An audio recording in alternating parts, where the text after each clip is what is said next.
would you feel if our leader was just like Louis XVI?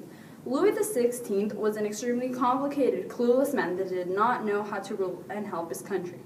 In result, the common everyday people of France were getting really fed up with Louis XVI's pointless laws, his control over the people, spending unnecessary money, and not fulfilling their needs. To make it even more worse than it already was, Louis was not doing anything to solve or at least change the problem. So like any other country would, the people of France rebelled against the king and his power. In the 1700s, the people of France were divided up by their social status.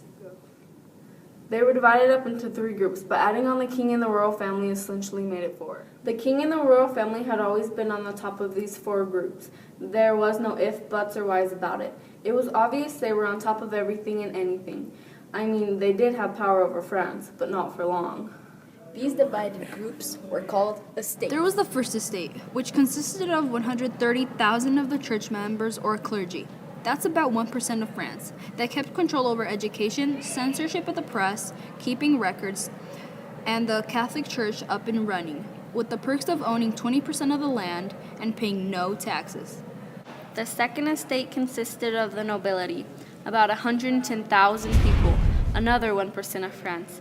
They collected taxes but didn't pay any, supported the monarchy and social system, controlled or took care of the military, and owned another 20% of the land. Now this is where most of the population of France comes in, the third estate.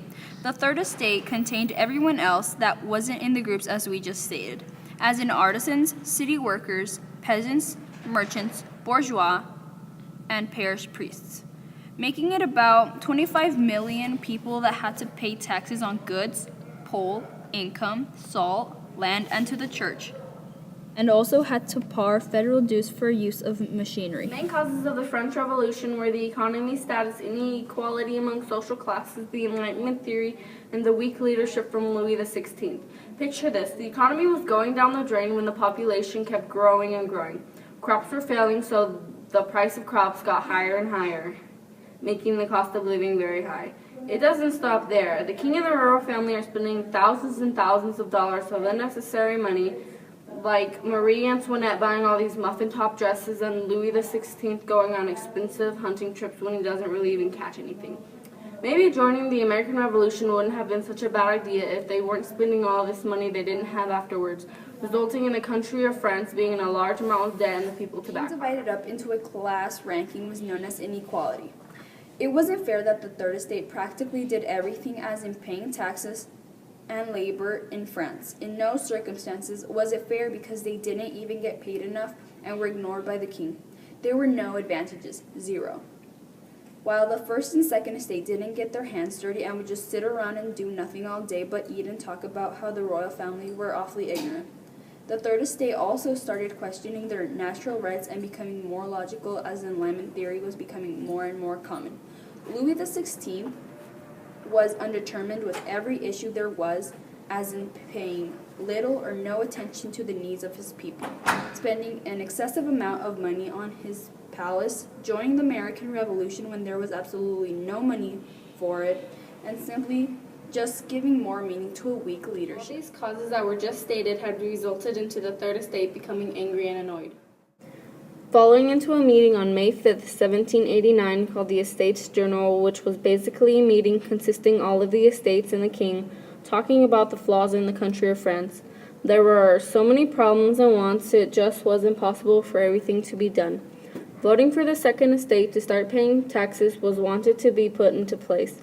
The original rules for this were each estate had 1 vote, but of course the first and second estate would form some kind of evil alliance to go against the third estate.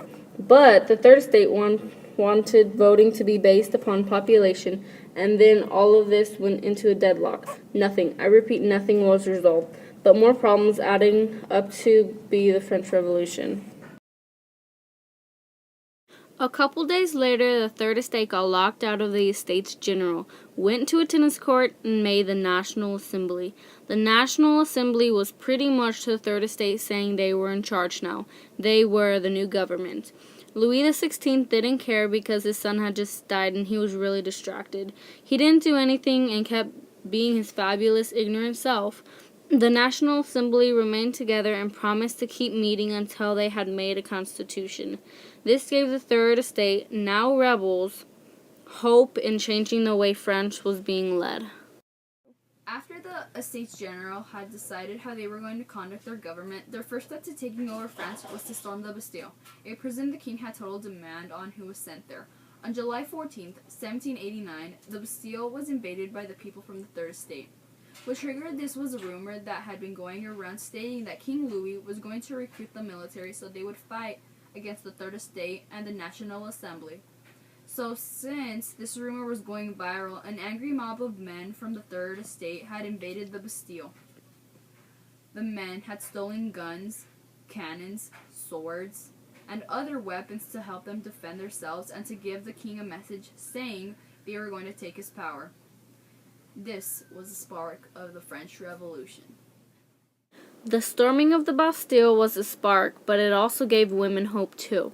Another rumor had been going around that the king and queen had been hoarding flour in Versailles. France was running low on everything, especially bread. They were very limited in food. This rumor had created fury in the women of the Third Estate. All these angry women and some additional men gathered in front of Versailles, destroying their glamorous palace and demanding the queen's head. The queen and the king managed to escape when the angry mob had made it into their palace, and the royal family had fallen out of the throne, and the throne had fallen into the hands of the Third Estate. From 1789 to 1791, their government had been focused on equality over everything else, such as abolishing special privileges, equality before law, taxes was based upon your ability to pay, Declaration of the Rights of Man, Declaration of the Rights of Women, and making the Constitution stating all laws will be created by the Legislative Assembly. This was the end of the National Assembly. The Legislative Assembly had begun in 1791 and ended a year later, 1792, where a constitutional monarchy had been adopted as government. This government was out of their heads. They were insane. I mean, who declares war on Persia, Russia, and Austria?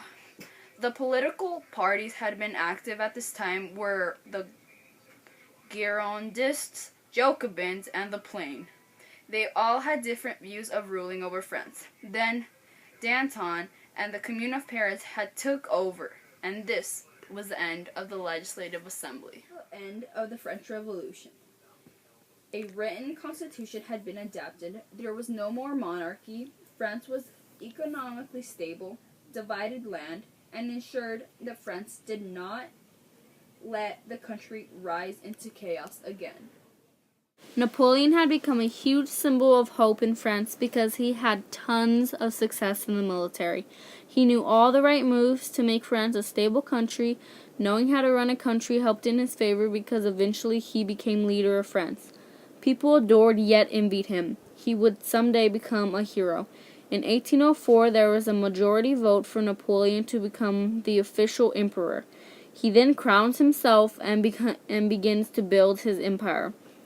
Napoleon had removed French troops from America to use them to strengthen his own. When he decided to try and conquer his neighboring countries, including mostly of Italy, Switzerland, and the Confederation of the Rhine, Great Britain had always been Napoleon's greatest enemy, teaming up with countries such as Austria and Russia. The fall of Napoleon was when he decided to try and take over Russia, but that didn't go so well since the Russian army was led by the Duke of Wellington, and his army would outnumber and defeat Napoleon's by thousands. Napoleon was taken out of power and moved to an island called Elba. They obviously weren't guarding him too well because he decided he would escape and go back to France. He was caught and put onto another island, this time farther from France, where he would eventually die. End of the French Revolution. A written constitution had been adopted. There was no more monarchy. France was economically stable, divided land, and ensured that France did not let the country rise into chaos again. This video was the French Revolution from start to finish. Hopefully this video was acceptably good for your approval. Thanks for watching.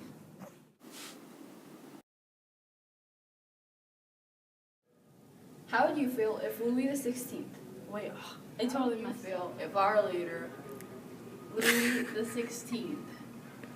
Oh, I said that. It's all good. where are you going, Gabby? This mic's tough.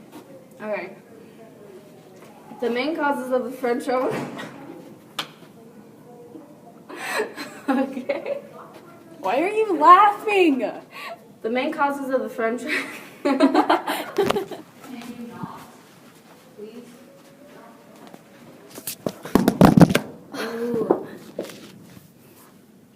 Okay, you've